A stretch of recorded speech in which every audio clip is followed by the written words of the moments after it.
અંકલેશ્વર, દહેજ, જંબુસર, ઝઘડિયા, પાનોલી સહિત જીઆરડીસી વિસ્તારોમાં અલગ અલગ ટીમો દ્વારા કોમ્બિંગ હાથ ધરી અલગ અલગ હેડવાઇઝની કામગીરી ભરૂચ જિલ્લા પોલીસ દ્વારા કરવામાં આવી હતી. આ મેગા કોમ્બિંગમાં રહેણાંક મજૂર કોલોની, ગોડાઉન, વેરહાઉસ સહિત વાહન ચેકિંગ કરી 5,000નો દંડ વસૂલવા સાથે પ્રોહિબિશનના 73 ગુના પણ નોંધવામાં આવ્યા હતા.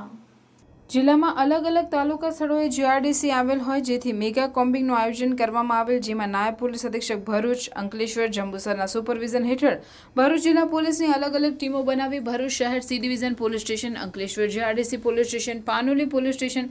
ઝઘડિયા જીઆરડીસી તથા દહેજ અને જંબુસર અસામાજિક પ્રવૃત્તિ, વાહન ચેકિંગ, મકાન ભાડુઆત ચેકિંગ વગેરે મુદ્દાઓસર કામગીરી કરવા કોમ્બિંગ હાથ ધરવામાં આવેલ. આ કોમ્બિંગની કામગીરીમાં local crime branch, special operation group, circle police ઇન્સ્પેક્ટરોની team, parole follow squad, bomb dispose team, quick response team, police સ્ટેશનોની ટીમોમાં કુલ 22 ઇન્સ્પેક્ટર, 24 પોલીસ સબ ઇન્સ્પેક્ટર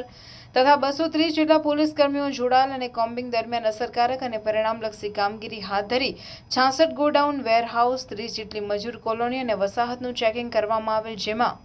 180 બી રોલ ભરવામાં આવેલ અને જાહેરનામા ભંગના 72 કેસો કરવામાં આવેલ તેમજ સ્થળ પરથી 5,000નો દંડ પણ વસૂલવામાં આવ્યો હતો.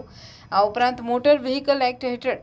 98 વાહનો જપ્ત કરવામાં આવ્યા હતા. ટ્રાફિકને અડચણરૂપ વાહનોના 6 પૂરઝડપે વાહન હંકારતા 16 વાહન ચાલકો સામે પણ કાયદાકીય કાર્યવાહી હાથ ધરવામાં આવી હતી.